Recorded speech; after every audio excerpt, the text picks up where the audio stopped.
ಎಲ್ಲ ನಮ್ಮ ಆಟೋ ಚಾಲಕರುಗಳು ಈ ಲೈವನ್ನ ನೀವು ಯಾವಾಗ ಫೇಸ್ಬುಕ್ ಓಪನ್ ಮಾಡಿದಾಗ ಆನ್ಲೈನ್ ಬಂದು ನೋಡ್ಕೊಳ್ತಿರೋ ಅವಾಗ ನೋಡ್ಕೊಳ್ಳಿ. ಸಾಧ್ಯ ಆದಷ್ಟು ಇದೇ ಅಕೌಂಟಲ್ಲಿ ಇನ್ನೊಂದು ಲೈವ್ ಮಾಡ್ತೀನಿ ನಾನು ನನ್ನ ಫೇಸ್ಬುಕ್ ಅಕೌಂಟಲ್ಲಿ. ಅದನ್ನು ಕೂಡ ನೋಡಿಕೊಂಡು ಶೇರ್ ಮಾಡ್ಕೊಳ್ಳಿ, ತುಂಬ ಹೆಲ್ಪ್ ಆಗುತ್ತೆ ನಿಮಗೆ. ಯಾಕೆ ಅಂದರೆ ಆಟೋ ಚಾಲಕರುಗಳು ಈಗ ನಿಮಗೆಲ್ಲ ಚೆನ್ನಾಗಿ ಗೊತ್ತಿದೆ, ಕಾಂಗ್ರೆಸ್ ಗೌರ್ಮೆಂಟು ಅಧಿಕಾರಕ್ಕೆ ಬಂದ ಮೇಲೆ ಡೀಲರ್ಗಳು ಒತ್ತಡನೋ ಇಲ್ಲ ಶೋರೂಮ್ನವ್ರು ಒತ್ತಡನೋ ಇಲ್ಲ ಸಂಘಟನೆಗಳು ಒತ್ತಡನೋ, ಒಟ್ಟಿನಲ್ಲಿ ಬೆಂಗಳೂರಿಗೆ ಆಟೋಗಳ ಸಂಖ್ಯೆ ಜಾಸ್ತಿ ಬೇಕು ಅನ್ನೋ ರೀತಿಯಲ್ಲಿ ಕೇಳಿಕೊಂಡು DC ಅವ್ರಿಗೆ ಒತ್ತಡ ತರುವಂಥ ಕೆಲಸ ಮಾಡಿ ಪರ್ಮಿಟ್ಗಳು ಸಿಗುವಂಥ ರೀತಿಯಲ್ಲಿ ವ್ಯವಸ್ಥೆ ಆಯಿತು. ಹಂಗಾಗಿ ಸರ್ಕಾರದ ವತಿಯಿಂದ 1 ಲಕ್ಷ ಪರ್ಮಿಟ್ ಆಟೋಗಳ ಸಂಖ್ಯೆ 1 ಲಕ್ಷಕ್ಕೆ ಇನ್ನೂ ಜಾಸ್ತಿ ಆಗಬೇಕು. ಯಾಕೆ ಅಂದ್ರೆ ಹಿಂದೆ 1,60,000 ಅಷ್ಟೇ ಪರ್ಮಿಟ್ ಕೊಟ್ಟಿದ್ದು. ಮತ್ತೆ ಈ 2025 ಏನ್ ಬಂತಲ್ಲ ಜನವರಿ, ಅಲ್ಲಿಂದ ಯಾರು ಹೊಸ ಆಟೋಗಳು ತಗೊಂತಾರೆ ಅವ್ರಿಗೆ ಮಾತ್ರ ಪರ್ಮಿಟ್. ಈ ಹಿಂದೆ ಯಾವಾಗ ನಿಂತೋಗಿತ್ತೋ, ಯಾವ ಇಯರ್ ಅಲ್ಲಿ ನಿಂತೋಗಿತ್ತೋ ಅಲ್ಲಿಂದ ಈಚೆಗೆ ಮಧ್ಯದಲ್ಲಿ ನೀವೆಲ್ಲ ಆಟೋಗಳು ತಗೊಂಡ್ರಲ್ಲ, ಅಂದ್ರೆ ನಿಮ್ಗೆ ಡೀಲರ್ಗಳು ಅನ್ನಿಸ್ಕೊಂಡಿರೋರು, ಕೆಲವು ಫೇಕ್ ಸಂಘಟನೆಗಳನ್ನ ಮಾಡ್ಕೊಂಡು ಆಟಗಳನ್ನ ಮಾರಿದಾರಲ್ಲ, ಇವರೆಲ್ಲ ನೆಕ್ಸ್ಟ್ DC ಅವ್ರು ಯಾರೋ ಅವ್ರು ಬಂಧು ಬಳಗದವ್ರೆ ಆಗ್ಬಿಡ್ತಾರೆ. ನಾನು ಹೇಳಿದ್ರೆ ಕೊಟ್ಟು ಬಿಡ್ತಾರೆ ಅನ್ನೋ ರೀತಿಲಿ ನಿಮ್ಗಳಿಗೆ ನಂಬಿಸಿ, ನಿಮ್ಗೆ ಯಾಕ್ರಿ ಆಟೋ ತಗೊಳ್ರಿ, ನೆಕ್ಸ್ಟ್ ಗೌರ್ಮೆಂಟು ಪರ್ಮಿಟ್ ಬಿಟ್ಟಾಗ ನಾನು ಕೊಡಿಸ್ಕೊಡ್ತೀನಿ ಅನ್ನೋ ರೀತಿಲೆಲ್ಲ ಹೇಳ್ಸಿ ನಿಮ್ಗಳಿಗೆ ಕಿವಿ ಮೇಲೆ ಹೂವನೇ ಇಟ್ರೋ ಅಥವಾ ನೀವೇ ಹೂವು ಇಕ್ಕಿಸ್ಕೊಂಡ್ರೋ ತುಂಬಾ ಆಟೋಗಳನ್ನಂತೂ ಸೇಲ್ ಮಾಡ್ಬಿಟ್ರು. ಅದನ್ನ ಸಾಕಷ್ಟು ಜನ ತಗೊಂಡಿದ್ದೀರಾ. ಪರ್ಮಿಟ್ಗಳು ಅಂತವ್ರಿಗೆ ಖಂಡಿತ ಸಿಗೋದಿಲ್ಲ ಅಂತ ಈಗಿರೋ DC ಅವರಲ್ಲ, ಹಿಂದೆ ಇದ್ದಂತ DC ಅವರು ಹೇಳಿರೋ ಅಂಥದ್ದು. ಇದೇ ನನ್ನ ಫೇಸ್ಬುಕ್ ಅಲ್ಲೂ ಕೂಡ ಮೀಟಿಂಗ್ ಅಲ್ಲಿ ಲೈವ್ ಅಲ್ಲೂ ಕೂಡ ತಿಳಿಸಿದೀವಿ. ಈ ಫೇಸ್ಬುಕ್ ಲೈವ್ಗಳು ಹೆಂಗೆ ಅಂದ್ರೆ ಜಾಸ್ತಿ ದಿನ ನಿಲ್ಲೋಲ್ಲ, ಡಿಲೀಟ್ ಆಗ್ಬಿಡ್ತವೆ. ಹಂಗಾಗಿ ಕೆಲವರೆಲ್ಲ ಲೈವ್ಗಳು ನೋಡಿರೋದಿಲ್ಲ, ಮತ್ತೆ ಫಾಲೋವರ್ಗಳು ಆಗ್ತಾ ಇರ್ತಾರೆ. ಅವ್ರಿಗೆ ಹಳೇದು ಏನ್ ವಿಡಿಯೋಸ್ಗಳು ಇರುತ್ತೆ ನೋಡಿರೋದಿಲ್ಲ, ಹೊಸ ವಿಡಿಯೋಸ್ಗಳು ಏನ್ ಬರ್ತಾ ಇರ್ತದೆ ಅದನ್ನ ನೋಡ್ತಾ ಇರ್ತಾರೆ. ಹಂಗಾಗಿ ಅವ್ರಿಗೆ ಅದೆಲ್ಲ ಗೊತ್ತಿರೋದಿಲ್ಲ. ಆಗ DC ಅವ್ರನ್ನ ನಾನು ಕೇಳಿದೆ, ಸರ್ ತುಂಬಾ ಜನಕ್ಕೆ ಪರ್ಮಿಟ್ ಕೊಡ್ತೀವಿ ಅಂತ ಎಲ್ಲ ಹೇಳಿ ಡೀಲರ್ಗಳು ಅವ್ರ ಬದುಕನ್ನ ಅವ್ರ ಜೀವನ ರೂಪಿಸ್ಕೊಳ್ಳೋದಕ್ಕೆ ಆಟೋಗಳಿಗೆ ಫೈನಾನ್ಸ್ಗಳೆಲ್ಲ ಹಾಕಿಸ್ಬಿಟ್ಟು ಸರ್ಕಾರ ಪರ್ಮಿಟ್ ಕೊಟ್ಟಾಗ ನಾವು ನಿಮಗೆ ಕೊಡ್ತೀವಿ ಅಂತೆಲ್ಲ ಹೇಳಿ ಪರ್ಮಿಟ್ ಇಲ್ಲದೆ ಇರುವಂತ ಆಟೋಗಳನ್ನ ರಿಜಿಸ್ಟ್ರೇಷನ್ ಮಾಡಿಸಿದ್ದಾರೆ. ಆ ಗಾಡಿಗಳು ರಿಜಿಸ್ಟ್ರೇಷನ್ ಆಗಿ ರಸ್ತೆಯಲ್ಲಿ ಓಡ್ತಾ ಇದಾವೆ, ಫೈನಾನ್ಸ್ಗಳು ಹಾಕ್ಸಿದ್ದಾರೆ, ಅದಕ್ಕೆ ಸೇಟುಗಳು ಅನ್ನಿಸ್ಕೊಂಡಿರೋರೆಲ್ಲ ಲೋನ್ಗಳು ಕೊಟ್ಟಿದ್ದಾರೆ. ಪಾಪ ಅಷ್ಟು ಆಟೋ ಡ್ರೈವರ್ಗಳಿಗೆ ಪರ್ಮಿಟ್ಗಳಿಲ್ಲ, ಪರ್ಮಿಟ್ ಇಲ್ದಿರುವಂತ ಆಟೋಗಳನ್ನ ಓಡಿಸ್ಕೊಂಡು ಬದುಕ್ತಾ ಇದ್ದಾರೆ. ಏನಾದ್ರೂ ಆಕ್ಸಿಡೆಂಟ್ಗಳಾಗಿ ಏನೋ ಒಂದು ತೊಂದರೆ ಆಯ್ತು ಅಂದ್ರೆ ಅವ್ರ ಜೀವನದ ಕತೆ ಹೆಂಗೆ? ಅವ್ರಿಗೆಲ್ಲ ಪರ್ಮಿಟ್ಗಳು ನೀವು ಕೊಡಬೇಕು ಅಂದಾಗ ಖಂಡಿತ ನಾವು ಕೊಡೋದೇ ಇಲ್ಲ. ಮತ್ತೆ ಅವ್ರ ಪರಿಸ್ಥಿತಿ ಏನು? ಅದೆಲ್ಲ ಫೇಕ್ ಆಟೋಗಳು ಅಂತ ಅನ್ಬಿಟ್ರು. ಒಂದೇ ಮಾತಲ್ಲಿ ಹೇಳಿದ್ರು. ಹಂಗಿದ್ಮೇಲೆ ಏನ್ ಮಾಡಕ್ಕಾಗ್ತದೆ? ಆ ಆಟೋ ಡ್ರೈವರ್ಗಳಿಗೆ ಪರ್ಮಿಟ್ ಇಲ್ಲ. ಹಂಗಾಗಿ 2025 ಏನ್ ಸರ್ಕಾರ ಆದೇಶ ಕೊಡ್ತು, ಅವಾಗಿಂದ ಏನು 1 ಲಕ್ಷ ಪರ್ಮಿಟ್ ಅನ್ನ ವರ್ಷಕ್ಕೆ 20,000 ಪರ್ಮಿಟ್ ಹಂಗೆ ಇವಾಗ ಇಟ್ಟಿದ್ದಾರೆ. ಎಲ್ಲಿ? RTO. ಸರಿಯಾಗಿ ಹೇಳ್ತೀನಿ, ಲೈವ್ ನೀಟಾಗಿ ತಿಳ್ಕೊಳ್ಳಿ. ನಾನು ಇದೆಲ್ಲ ಮಾತಾಡ್ತಿರೋದ್ರಿಂದ ಈ ಆಟೋ ಮಾಫಿಯಾ ದಂಧೆ ನಡೆಸೋರ್ಗೆ ನನ್ನ ಮೇಲಂತೂ ಸಿಕ್ಕಾಬಟ್ಟೆ ಇರ್ತದೆ, ಇಲ್ಲಿವರೆಗೂ ತುಂಬ್ಕೊಂಡ್ಬಿಟ್ಟಿರ್ತದೆ. ಅಂದ್ರೆ ವಿಧಿ ಇಲ್ಲ. ಸಾಕು, ಇಷ್ಟು ದಿನದವರೆಗೂ ಗೊತ್ತಿಲ್ಲದೆ ನೀವು ಎಡವಿರೋ ಸಾಕು. ಇನ್ ಮುಂದೆ ಎಡವಕ್ ಹೋಗ್ಬಿಡಿ, ತಿಳ್ಕೊಳ್ಳಿ, ವಿಚಾರ ತಿಳ್ಕೊಂಬಿಡಿ, ಜಾಗೃತಿ ಮೂಡಿಸ್ಬಿಡ್ತೀನಿ. ಯಾಕೆಂದ್ರೆ ಇದು ಯಾವ್ದೋ ಆಪ್ ಅನ್ನ ಯೂಸ್ ಮಾಡಿ ಅದ್ರಲ್ಲಿ 20 ರೂಪಾಯಿ 30 ರೂಪಾಯಿ ಉಳಿದ್ರೆ ನಿಮ್ ಬದುಕು ಬಂಗಾರ ಆಗ್ಬಿಡ್ತದೆ ಅಂತ ಮಾತಾಡೋ ಅಂತವನಲ್ಲ ನಾನು. ಬದುಕು ಬಂಗಾರ ಆಗುವಂತ ರೀತಿಲಿ ಇರುವಂತ ವ್ಯವಸ್ಥೆ ಆಗಬೇಕು, ಆದ್ರೆ ಅದೆಲ್ಲ ಹಾಳಾಗಿ ಹೋಗ್ತಾ ಇದೆ. ಯಾಕೆಂದ್ರೆ ಕಷ್ಟಪಟ್ಟು ಆಟೋಗೆ ಬಂಡವಾಳ ಹಾಕಿ ದುಡಿಯೋನು, ಪ್ರತಿದಿನ ಬೆವ್ರು ನೀರು ಸುರಿಸಿ ದುಡಿಯೋನು ಖಂಡಿತ ನೀವ್ ಯಾರು ಉದ್ಧಾರನೇ ಆಗಲ್ಲ. ಯಾಕೆ ಅಂದ್ರೆ ಕಷ್ಟಪಟ್ಟು ಬೆವ್ರು ನೀರು ಸುರಿಸಿ ದುಡಿತೀರಾ ಆಟೋ ಇಟ್ಕೊಂಡು. ಇಲ್ಲಿ ಆ ಆಟೋನ ಮಾರ್ಕೊಂಡು ಅದ್ರಲ್ಲಿ ಮಾಫಿಯಾ ನಡೆಸ್ಕೊಂಡು ನಿಮ್ಮ ಹತ್ರ ಎಲ್ಲ ಫೈನಾನ್ಸ್ ಕಟ್ಟಿಲ್ಲ ಅಂತ ಆಟೋ ಕಿತ್ಕೊಂಡು ಹೋಗೋದು, ಮತ್ತೆ ಈ ಪರ್ಮಿಟ್ ದಂಧೆ, ಮತ್ತೆ ಫೈನಾನ್ಸ್ ದಂಧೆ, ಈ ತರ ಮೀಟರ್ ದಂಧೆ, ಇದೆಲ್ಲ ಏನ್ ಮಾಡ್ತಾ ಇರ್ತಾರಲ್ಲ, ನೀವುಗಳು ಉದ್ಧಾರ ಆಗಕ್ ಅವ್ರು ಬಿಡಲ್ಲ, ಅವ್ರುಗಳು ಚೆನ್ನಾಗಿ ಉದ್ಧಾರ ಆಗ್ತಾ ಇರ್ತಾರೆ. ಹಂಗಾಗಿ ನಿಮ್ ಬಾಳ ಎಲ್ಲಿಂದ ಬಂಗಾರ ಆಗ್ತದೆ? 20 ರೂಪಾಯಿ ಉಳಿಸಿ 30 ರೂಪಾಯಿ ಉಳಿಸಿ ಇದು ಯಾವ್ದೋ ಆಪ್ ಬಂದೈತೆ ಇದ್ರಲ್ಲಿ ಹಾಕಿ ಅನ್ಬಿಟ್ರೆ ಬಾಳ ಬಂಗಾರ ಆಗ್ತದ? ಎಲ್ಲಿ ಕಿತ್ಕೊಂಡು ಹೋಗ್ತಾ ಇತ್ತು ಅಲ್ಲಿ ಉದ್ಧಾರ ಮಾಡಕ್ ಹೋಗ್ತಾ ಇಲ್ಲ. ಅಲ್ಲಿ ಅಣ್ಣಂದ್ರುಗಳ ಇನ್ವಾಲ್ವ್ ತಿನ್ಕೊಂಡ್ ಕೂತವ್ರೆ. ಇದಕ್ಕೆ ಹಾಕಿ ದುಡ್ಡು ನಾನು ಹಾಕ್ಬಿಡ್ತೀನಿ, ನೀವು ಹಾಕ್ಬಿಡಿ, ನಾನು ಉಳಿಸ್ತಾ ಇದೀನಿ, ನೀವು ಉಳಿಸ್ಬಿಡಿ. ಅಣ್ಣ ಗಾಡಿ ಓಡಿಸಿ ಇವೆಲ್ಲ ಏನಾದ್ರು ಉಳಿಸಿದ್ರೆ ಹೌದಪ್ಪ ಅನ್ಬೋದು. ಇಲ್ಲ, ನೀವು ಕೂಡ ದುಡ್ಡಲ್ಲಿ ಉಳಿತದೆ. ಹಂಗಾಗಿ ಅಂತವ್ರಿಗೆಲ್ಲ ನಾನು ಮಾತಾಡ್ತಿರೋ ಅಂತ ಮಾತುಗಳು ಇಲ್ಲಿವರೆಗೂ ಬರೋ ತರ ಇರ್ತದೆ. ನನ್ಗೇನು ಅಭ್ಯಂತರ ಇಲ್ಲ. ಹಂಗಾಗಿ ಈ ಲೈವ್ ಅನ್ನ ನೋಡ್ಲೇಬೇಕು. ಇದಾದ್ಮೇಲೆ ನೆಕ್ಸ್ಟ್ ಲೈವ್ ಬರುತ್ತೆ, ಅದನ್ನೆಲ್ಲ ನೋಡಿ, ಯಾಕಂದ್ರೆ ತಿಳ್ಕೊಳ್ಳಿ ಅನ್ನೋ ಉದ್ದೇಶಕ್ಕೆ ಹೇಳ್ತಾ ಇದ್ದೀನಿ. ಹಂಗಾಗಿ ಆಟೋ ಚಾಲಕರುಗಳು ಕಷ್ಟಪಟ್ಟು ಏನು ಆಟೋಗಳನ್ನ ತಗೊಂಡಿರ್ತೀರಿ, ಡೌನ್ ಪೇಮೆಂಟ್ ಅಮೌಂಟ್ ಅಂತ ಕೊಟ್ಟಿರ್ತೀರಿ, ಮತ್ತೆ ಒಂದಿಷ್ಟು ಲೋನ್ಗೆ ಅಂತ ಎಲ್ಲ ಹಾಕಿಸ್ಕೊಂತೀರಿ. ಕಟ್ಟಕ್ಕಾಗದೆ ಎಷ್ಟೋ ಜನ ಪಾಪ ಆಟೋಗಳು ಕಳ್ಕೊಂಡಿರೋರು ಇದೀರಿ. ಅದನ್ನ ತಗೊಂಡೋಗಿ ಇನ್ನೊಬ್ರಿಗೆ ಮಾರಿ ನಿಮ್ಮ ಹೆಸರಲ್ಲೇ ಓಡಿಸ್ಕೊಂಡು ನಿಮ್ಗೆ ಕಂಟಕ ಆಗುವಂತ ರೀತಿಯಲ್ಲಿ ಮಾಡಿರೋಂಥವ್ರೆಲ್ಲ ತುಂಬಾ ಜನ ಇದ್ದಾರೆ. ಆಮೇಲೆ ಪಾಪ ಅಷ್ಟೆಲ್ಲ ಬಂಡವಾಳ ಹಾಕಿರ್ತೀರ, ಡಾಕ್ಯುಮೆಂಟ್ಗಳೇ ಕರೆಕ್ಟ್ ಆಗಿರಲ್ಲ. ಇದೆಲ್ಲ ಸರಿ ಹೋದ್ರೆ ತಾನೇ ನಿಮ್ ಬಾಳ ಬಂಗಾರ ಆಗೋದು ಆಟೋ ಓಡಿಸೋ ಡ್ರೈವರ್ಗಳು. ಇದು ಸರಿ ಹೋಗೋದೇ ಇಲ್ವಲ್ಲ, ಆ ತರ ವ್ಯವಸ್ಥೆ ಮಾಡಿ ಇಟ್ಬಿಟ್ಟವ್ರೆ. ಅದನ್ನ ಸರಿಪಡಿಸೋದಕ್ಕೆ ಯಾರೋ ಮುಂದೆ ಬರ್ತಾ ಇಲ್ಲ. ಹಂಗಾಗಿ ಸರ್ಕಾರ ಏನ್ ಮಾಡ್ಬಿಟ್ಟಿದೆ, ಪರ್ಮಿಟ್ ಕೊಟ್ಬಿಟ್ಟಿದೆ. ಪರ್ಮಿಟ್ ಕೊಟ್ಟಿರೋದ್ರಿಂದ ಏನಾಗಿದೆ, ವರ್ಷಕ್ಕೆ 20,000 ಪರ್ಮಿಟ್ ಅನ್ನ ಸೇಲ್ ಮಾಡ್ಬೇಕು ಇವರು. ಅದು ಫೇಕ್ ಸಂಘಟನೆ ಮಾಡ್ಕೊಂಡು, ಡೀಲಿಂಗ್ ಆಫೀಸ್ಗಳನ್ನ ಮಾಡ್ಕೊಂಡು, ಆ 20,000 ಪರ್ಮಿಟ್ ಅಲ್ಲಿ ನಾನು ಎಷ್ಟು ಪರ್ಮಿಟ್ ಅನ್ನ ಸೇಲ್ ಮಾಡೋದಕ್ಕೆ ಸಾಧ್ಯ ಆಗುತ್ತೋ ಅಂತ ಹೇಳಿ ಹಠಕ್ ಬಿದ್ದು ಆಟೋಗಳನ್ನ ಮಾರ್ತಾರೋ, ಅಥವಾ ಒಂದೊಂದು ಆಟೋಗಳನ್ನ ಸೇಲ್ ಮಾಡಿದ್ರೆ ಆಟೋ ಶೋರೂಮ್ನವರು ಅವ್ರಿಗೆ ಇಷ್ಟು ಕಮಿಷನ್ ಅಂತ ಕೊಡ್ಲೇಬೇಕು, ಕೊಟ್ಟೆ ಕೊಡ್ತಾರೆ. ಆಮೇಲೆ ಫಾರಿನ್ ಟ್ರಿಪ್ ಎಲ್ಲ ಕಳಿಸ್ತಾರೆ. ನಿಮ್ಗೆಲ್ಲ ಆಟೋ ರೇಟ್ ಜಾಸ್ತಿ ಆಯ್ತದೆ. ಯಾಕೆ ಗೊತ್ತಾ? ಫಾರಿನ್ ಟ್ರಿಪ್ ಹೋಗೋದ್ರಿಂದ. ಯಾರು ಹೋಗೋದು ಫಾರಿನ್ ಟ್ರಿಪ್? ನೀವಲ್ಲ. ನೀವು ಯಾವ್ದೇ ಕಾರಣಕ್ಕೂ ಅವ್ರು ಕಳಿಸಲ್ಲ ನಿಮ್ಮನ್ನ. ಹಂಗಾಗಿ ಅವ್ರುಗಳು ಟಾರ್ಗೆಟ್ ರೀಚ್ ಕೊಟ್ಬಿಡ್ತಾರೆ, ಇಷ್ಟು ಆಟೋನ ನೀನ್ ಸೇಲ್ ಮಾಡಿಸೋ, ನಿನ್ನ ಫಾರಿನ್ ಕಳಿಸ್ತೀವಿ ಅಂತ. ಹಾಗೆ ನಿಮ್ ದುಡ್ಡಲ್ಲೇ ಅವರೆಲ್ಲ ಓಡಾಡ್ಕೊಂಡ್ ಬರೋದು.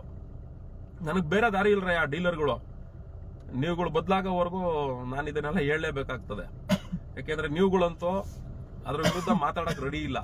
ಯಾಕೆಂದ್ರೆ ನಿಮ್ನೆಲ್ಲ ಒಂದ್ ರೌಂಡು ನೀವೆಲ್ಲ ಹುಡುಕೊಂಡ್ ಬಂದಿದ್ರಿ ನನ್ನ ಆಫೀಸು ಕೂತ್ಕೊಂಡು. ಅವಾಗ್ಲೇ ನಾನು ನನ್ನ ಅಜೆಂಡಾಗಳನ್ನ ನಿಮ್ ಮುಂದೆ ಇಟ್ಟೆ.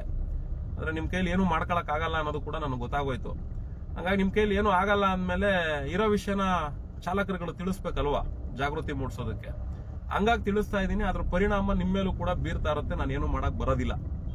ಫುಲ್ ಲೈವ್ ನೋಡ್ಕೊಳ್ಳಿ ಕೂತ್ಕೊಂಡು, ಆಫೀಸಲ್ಲೋ ಇನ್ನೆಲ್ಲ ಕೂತ್ಕೊಂಡು ನೋಡ್ತಾ ಇರ್ತೀರಲ್ಲ, ಕೂತ್ಕೊಂಡು ನೋಡ್ಕೊಳ್ಳಿ. ಹಾಗಾಗಿ ನೀವುಗಳು ಅದು ಸರಿಪಡಿಸಲ್ಲ, ನಾನು ಇದನ್ನ ಅವ್ರು ಸರಿ ಆಗಲ್ಲ ಅಂತೇಳಿ ಚಾಲಕರುಗಳು ಜಾಗೃತಿ ಮೂಡಿಸೋದು ನಿಲ್ಸಲ್ಲ. ಹಿಂಗಾಗಿ ಏನಾಗಿದೆ, ಆಟೋ ಪರ್ಮಿಟ್ಗಳನ್ನ ಬಿಟ್ಟಿದ್ದಾರೆ ಸ್ನೇಹಿತರೆ. ಈ ಆಟೋ ಪರ್ಮಿಟ್ಗಳು ಬಿಟ್ಟಿರೋದ್ರಿಂದ ಆಟೋಗಳು ಸೇಲ್ ಆಗ್ಲೇಬೇಕು.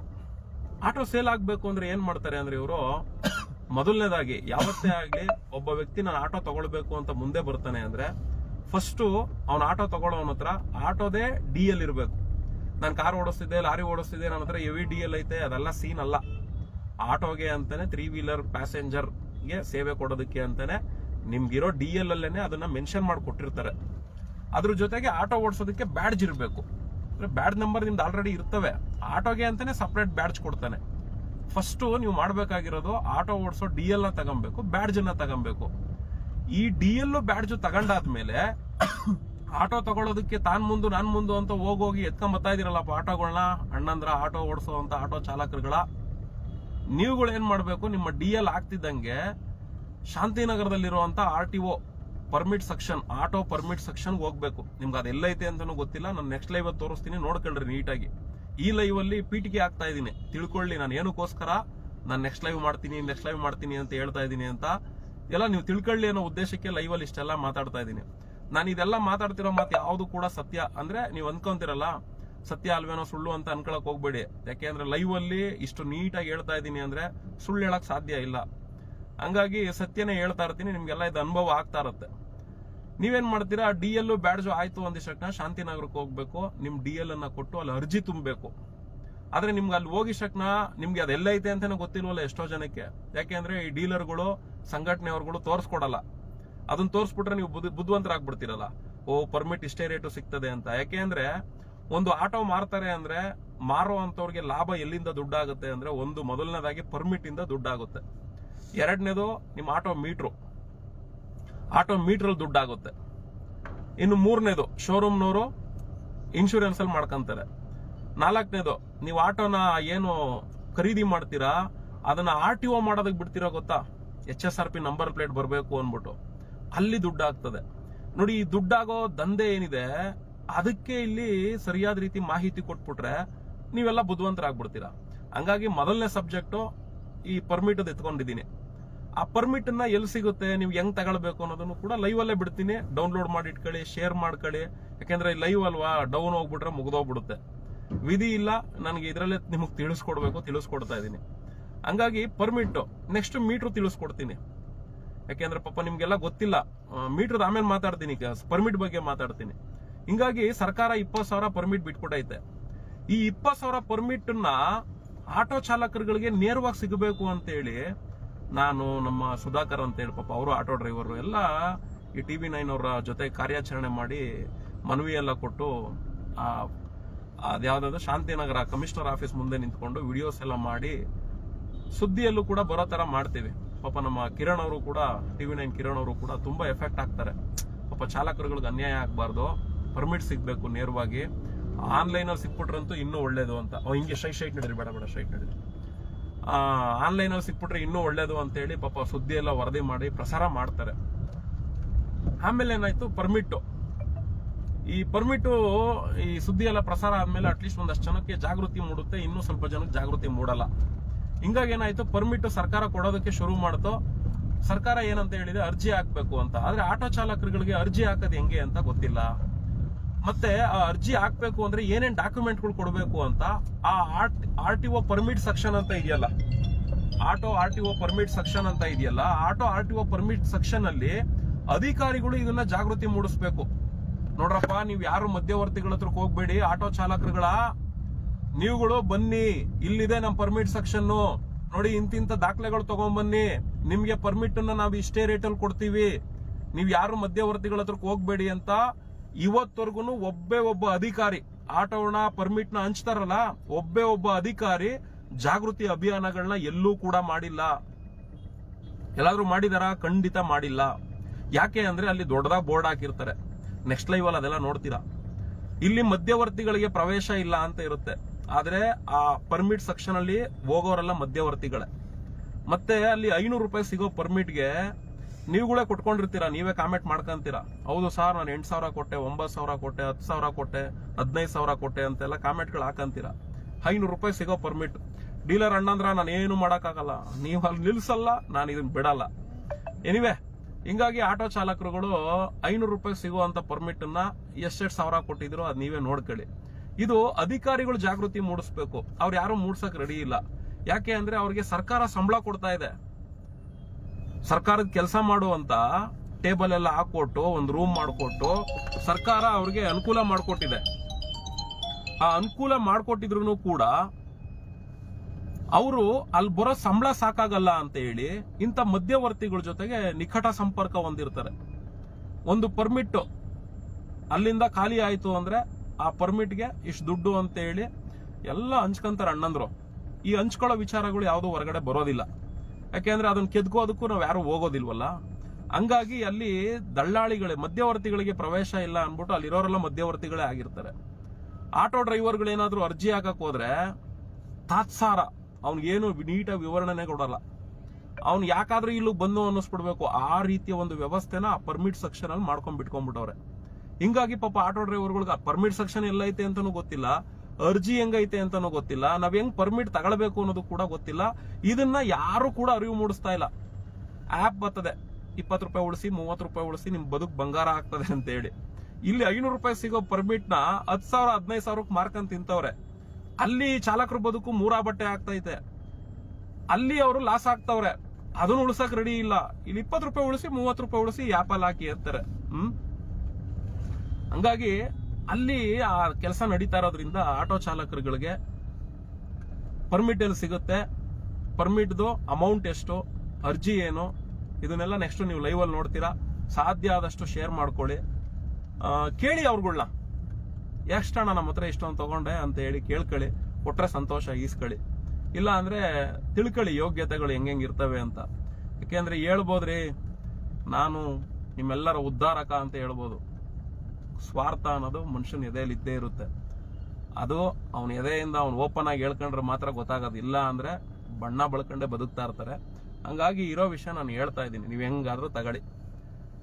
ಹಿಂಗಾಗಿ ಪರ್ಮಿಟ್ ಸೆಕ್ಷನ್ ಅಲ್ಲಿ ಆಟೋ ಡ್ರೈವರ್ಗಳಿಗೆ ನೇರವಾಗಿ ಸಿಗಬೇಕು ಅಂತ ಇತ್ತು. ಯಾಕೆ ನಾನು ಇಷ್ಟೆಲ್ಲ ಮಾತಾಡ್ತಿದ್ದೀನಿ ಅಂದ್ರೆ ಆಲ್ರೆಡಿ 20,000 ಪರ್ಮಿಟ್ ಹೋಗ್ಬಿಟ್ಟೈತೆ. ಅಟ್ಲೀಸ್ಟ್ ಇನ್ನು ಉಳಿದಿರೋ 80,000 ಪರ್ಮಿಟ್ ಡ್ರೈವರ್ಸ್ಗಳಿಗೆ ನೇರವಾಗಿ ಸಿಗೋ ರೀತಿ ಆಗಬೇಕು. ಡ್ರೈವರ್ಸ್ಗಳಿಗೆ ಆ ಪರ್ಮಿಟ್ ರೇಟ್ ಎಷ್ಟು ಅನ್ನೋದು ಗೊತ್ತಾಗಬೇಕು. ಈ ಕೆಲಸ ಆಗಬೇಕು ಅನ್ನೋ ಉದ್ದೇಶದಿಂದನೇ ಈ ಸೋಷಿಯಲ್ ಮೀಡಿಯಾ ಮುಖಾಂತರ ಇದನ್ನೆಲ್ಲ ತಿಳಿಸ್ತಾ ಇದ್ದೀನಿ. ಆಕ್ಚುಲಿ ಇವತ್ತು ಬೆಳಗ್ಗೆ ಯಾವ್ದೋ ಒಂದು ಇನ್ಸಿಡೆಂಟ್ ನಡೆದಿದೆ. ಅದು ನಮ್ಮ ಸಂಘಟನೆ ಪೇಜಲ್ಲಿ ಲೈವ್ ಮಾಡಿಬಿಡ್ತಾ ಇದ್ದೀನಿ. ಯಾಕೆಂದ್ರೆ ಹಂಗೆಲ್ಲ ಕರ್ಕೊಂಡೋಗಿ ಡ್ರೈವರ್ಗೆ ಹೊಡೆದು ಕಾರೆಲ್ಲ ಕಿತ್ಕೊಂಡಿದ್ರು. ಅದನ್ನ ಇದರಲ್ಲಿ ಏನು ನಾನು ಅಪ್ಲೋಡ್ ಮಾಡ್ತಾ ಇಲ್ಲ, ಇನ್ನೊಂದು ಪೇಜಲ್ಲಿ ಮಾಡ್ತಾ ಇದ್ದೀನಿ. ಹಂಗಾಗಿ ಇವತ್ತು ಅದೊಂದು ಸ್ವಲ್ಪ ಪೆಂಡಿಂಗ್ ಇಕ್ಕಿ ಇಲ್ಲಿ ಬಂದಿದ್ದೀನಿ, ಇದ್ರ ಬಗ್ಗೆ ನೀವು ತಿಳ್ಕೊಳ್ಳಿ ಅಂತ. ಯಾಕೆಂದ್ರೆ ಯಾರು ಇದನ್ನ ತಿಳಿಸಲ್ಲ. ಯಾಕೆ ತಿಳಿಸಲ್ಲ ಅಂದ್ರೆ, ಒಂದೊಂದು ಆಟೋ ಸೇಲ್ ಆದ್ರೆ ಅವ್ರಿಗೆ ಇಷ್ಟಿಷ್ಟು ಅಂತ ಕಮಿಷನ್ ಹೋಗ್ತದೆ. ಆ ಕಮಿಷನ್ ದುಡ್ಡಲ್ಲಿ ಅರ್ಥ ಆಗ್ಬಿಟ್ರೆ, ಯಾಕೆಂದ್ರೆ ದುಡ್ಡಾಗೋದು ಎಲ್ಲಿಂದ? ಒಂದು ಪರ್ಮಿಟ್ ಇಂದ ದುಡ್ಡಾಗುತ್ತೆ, ಎರಡನೇದು ಆಟೋ ಮೀಟರ್ ಇಂದ ದುಡ್ಡಾಗುತ್ತೆ, ಮೂರನೇದು ನೀವು ಕೊಡ್ತಿರಲ್ಲ ಅದೇನೋ ಆಟೋಗೆ RTO ಮಾಡಿಸ್ಕೊಡಿ ಅಂತ 6,000 7,000 ಏನೋ ಕೊಡ್ತಿರಲ್ಲ, ಅದರಿಂದ ದುಡ್ಡಾಗ್ತದೆ. ಯಾಕೆಂದ್ರೆ ಶೋರೂಮ್ ಆಟೋಗಳು ಅನಧಿಕೃತವಾಗಿ ಮಾರ್ತಾ ಇರೋದು. ಇದನ್ನ ನಿಲ್ಲಿಸಬೇಕಾಗಿರೋರು ಯಾರು? ಬಡ ಚಾಲಕರುಗಳಿಗೆ ಒಳ್ಳೇದಾಗಬೇಕು ಅಂತ ಬೈಕ್ ಟ್ಯಾಕ್ಸಿ ವಿರುದ್ಧ ಹೋರಾಟ ಮಾಡ್ತಾರಲ್ಲ, ಅವ್ರುಗಳು ಇದನ್ನ ನಿಲ್ಲಿಸ್ಬೇಕು. ಯಾರು ನಿಲ್ಸಕ್ ರೆಡಿ ಇಲ್ಲ. ಉದ್ಘಾಟನೆ ಮಾಡ್ತಾರೆ, ಬೇರೆ ಬೇರೆಯವ್ರನ್ನ ಸಂಘಟನೆಯವ್ರನ್ನ ಕರ್ಸ್ಕೊಂತಾರೆ. ಯಾಕೆ ಅಂದ್ರೆ ಅವ್ರ ಹಿಂದೆ ಅವರೆಲ್ಲ ಸರಿ ಇಂಟರ್ನೆಟ್ ಸಮಸ್ಯೆ, ದಯವಿಟ್ಟು ಅನ್ಯತಾ ಭಾವಿಸ್ಬೇಡಿ. ಈ ಆಫೀಸ್ಗಳು ಉದ್ಘಾಟನೆ ಮಾಡೋದಕ್ಕೆ ಕೆಲವ್ರನ್ನೆಲ್ಲ ಕರ್ಸ್ಕೊಂತಾರೆ. ಯಾಕೆ ಅಂದ್ರೆ ಅವನ ಹಿಂದೆ ಅಂತ ಸಂಘಟನೆ ಲೀಡರ್ ಅವ್ರೆ, ಯಾಕೆ ಬೇಕು ಗುರು? ಆಮೇಲೆ ನಾನು ಹಂಗ್ ಮಾಡ್ತೀನಿ ಹಿಂಗ್ ಮಾಡ್ತೀನಿ ಅನ್ಕೊಂಡು ಪಾಪ ಒಂದಷ್ಟು ಜನ ಡ್ರೈವರ್ಗಳನ್ನ ನಂಬಿಸಿರ್ತಾರಲ್ಲ, ಪಾಪ ಅವ್ರನ್ನೆಲ್ಲ ಗುಡ್ಡೆ ಹಾಕೊಂಡು ಶೋ ಆಫ್ ಕೊಡ್ತಾ ಇರ್ತಾರೆ. ಯಾಕೆ ಅಂದ್ರೆ ಭಯ ಪಡ್ಬೇಕಲ್ಲ, ಅವ್ನ ಹಿಂದೆ ಹೋಗ್ಬಿಟ್ರೆ ಅವ್ನ ಹಿಂದೆ 1000 ಜನ ಡ್ರೈವರ್ ಅವ್ರೆ, ಅವ್ನ್ ಯಾಕೆ ಗುರು ಎದುರಾಕೊಬೇಕು? ಅವನೊಂದ್ ಮಾತು ಹೇಳ್ಬಿಟ್ರೆ ಡ್ರೈವರ್ ಎಲ್ಲ ಬಂದ್ಬಿಡ್ತಾರೆ. ಯಾಕೆ ಅಂದ್ರೆ ಈ ಒಂದು ಬಿಲ್ಡಪ್ ನ ಹೊರಗಡೆ ಸೃಷ್ಟಿ ಮಾಡ್ತಾರೆ. ಯಾಕೆ ಸೃಷ್ಟಿ ಮಾಡ್ತಾರೆ ಅಂದ್ರೆ ಒಂದು ಭಯ ಹುಡ್ಸೋದಕ್ಕೆ. ಆ ಮರ್ಮನ ಅರ್ತ್ಕಳ್ದೆ ಹೋದವ್ರು ಏನ್ ಮಾಡ್ತಾರೆ, ಹಂಗೆಲ್ಲ ಮಾತಾಡ್ಕೊಂತಾರೆ. ಅಂದ್ರೆ ಮರ್ಮ ಅರ್ತಿರೋರು ಎಲ್ಲ ತಿಳ್ಕೊಂಡೇ ಮಾತಾಡ್ತಾರೆ. ಮೇಲ್ನಡಿ ಶಾಂತಿನಗರ, ಹಂಗಾಗಿ ತಿಳ್ಕೊಂಡೇ ಮಾತಾಡ್ತಾರೆ. ಇಲ್ಲಿ ಕಾರ್ಮಿಕರಿಗೆ ಅನುಕೂಲ ಆಗುವಂತ ವ್ಯವಸ್ಥೆ ಬೇಕು. ಈಗ ನಮ್ ಗಾಡಿ ಎಫ್ಸಿಗೆ ಹೋಗ್ತದೆ ಅಂದ್ರೆ RTOದಲ್ಲಿ ಚಲನ್ ರೇಟ್ ಏನಿದೆ ಅದನ್ನ ಕಟ್ಟುವಂತ ಬೆಳವಣಿಗೆ ಆಗ್ಬೇಕು. ಇಲ್ಲ ಅದ್ ನಡೀತಾ ಇದೆಯಾ? ಇಲ್ಲ. ಸಂಘಟನೆ ಕಟ್ಕೋ, ಅವನೇ RTO ಬ್ರೋಕರ್. ಅಲ್ಲಿ ಬ್ರೋಕರ್ಗಳು ಆಫೀಸ್ ಮಾಡ್ಕೊಂಡು ಅವ್ರ ಹೊಟ್ಟೆಪಾಡು ಮಾಡ್ತಾ ಇರ್ತಾರೆ. ಅವ್ರ ಹೊಟ್ಟೆ ಮೇಲೆ ಇವರೇ ಹೋಗಿ ಹೊಡಿಯೋದು. ಇಲ್ಲಿ ನೋಡಿದ್ರೆ ಸಂಘಟನೆ ಲೀಡರ್ಗಳು ಹೋರಾಟಗಳು, ಅಯ್ಯೋ ನೋಡ್ಬೇಕು. ಒಬ್ಬೊಬ್ಬರದೂ ಬಯೋಡೇಟಾ ಬರೋದ್ ಇಕ್ಬಿಟ್ಟಿದೀನಿ, ತುಟುಕ್ ಪಿಟುಕನ್ಲಿ ಅಣ್ಣಂದ್ರಗಳು ಡೀಟೇಲ್ಸ್ಗಳನ್ನ ತೆಗೆದು ಮುಂದೆ ಇಟ್ಬಿಡ್ತೀನಿ, ನಿರೂಪಣೆ ಮಾಡಿ ತೋರ್ಸ್ರಪ್ಪ ಅಂತ. ಆಮೇಲೆ ನಿರೂಪಣೆ ಮಾಡೋದು ಜೈ ಅನ್ನಿಸ್ಕೊಳ್ಳಿ, ಆಮೇಲೆ ನೋಡೋಣ. ಆಮೇಲೆ ಆಟೋದವರು, ಕ್ಯಾಬ್ನವರು, ಡ್ರೈವರ್ಸ್ಗಳು, ನೀವುಗಳು ತಿಳ್ಕೊಳ್ಬೇಕು. ಯಾಕೆ ಈ ಕಾರು ಗೂಡ್ಸ್ ಗಾಡಿ ಇಲ್ಲದೆ ಇರೋವಂಥದ್ದು ಈ ಆಟೋದಲ್ಲಿ ಯಾಕೆ ಅಷ್ಟು ಒಲವು ತೋರಿಸ್ತಾರೆ ಅಂದ್ರೆ ಇಷ್ಟೇ. ಈ 3 ಚಕ್ರದ ಆಟೋದಲ್ಲಿ ಬದುಕನ್ನ ಬಂಗಾರ ಮಾಡ್ಕೊಳ್ಳೋರೆ ಮಧ್ಯವರ್ತಿಗಳು. 3 ಚಕ್ರ ಆಟೋನ ಯಾರು ತಗಂತಾರಲ್ಲ ಆಟೋ ಡ್ರೈವರ್ಗಳು, ಇವರು 6 ಕೇರಲ್ಲ 3 ಕಿಳಿಯಲ್ಲ. ಇರೋದೇ ಹಿಂಗೆ. ಸತ್ಯ ಹೇಳ್ತಾ ಇದ್ದೀನಿ, ನೀವೇನಾರು ತಿಳ್ಕೊಳ್ಳಿ. ಆದಷ್ಟು ಬೇಗ ನಿಮ್ಗೆ ಪರ್ಮಿಟ್ ಹೆಂಗ್ ತಗೊಳ್ಳೋದು, ಎಲ್ಲಿ ತಗೊಳ್ಬೇಕು, ಏನು ನೀಟಾಗಿ ನೋಡ್ಕೊಳ್ಳಿವ್ರಂತೆ. ಈ ಲೈವ್ನ ಇಲ್ಲಿಗೆ ಎಂಡ್ ಮಾಡ್ತಾ ಇದ್ದೀನಿ. ಈ ಲೈವ್ನ ನೋಡಿದಂಥವ್ರು ಕೆಲವರು ಪಾಪ ಬಡವರಿಗೆಲ್ಲ ಹೆಲ್ಪ್ ಆಗ್ತದೆ ಈ ಲೈವ್. ಕೆಲವರು ಮಗ ಎಲ್ಲ ತಿಳ್ಕೊಂಡು ಬಾಯ್ ಬಿಟ್ಬಿಡ್ತವ್ರಲ್ಲ ಅಂತ ಅನ್ಕೊಬಹುದು. ಆದ್ರೆ ವಿಧಿ ಇಲ್ಲಣ್ಣ, ನಾನು ಹೇಳಿದೀನಿ, ನೀವು ಕೇಳಲ್ಲ, ನಾವೇನ್ ಮಾಡೋಣ. ಎನಿವೆ ಈ ಎಂಡ್ ಮಾಡ್ತೀನಿ, ನೆಕ್ಸ್ಟ್ ಲೈವ್ ಮಾಡ್ತೀನಿ.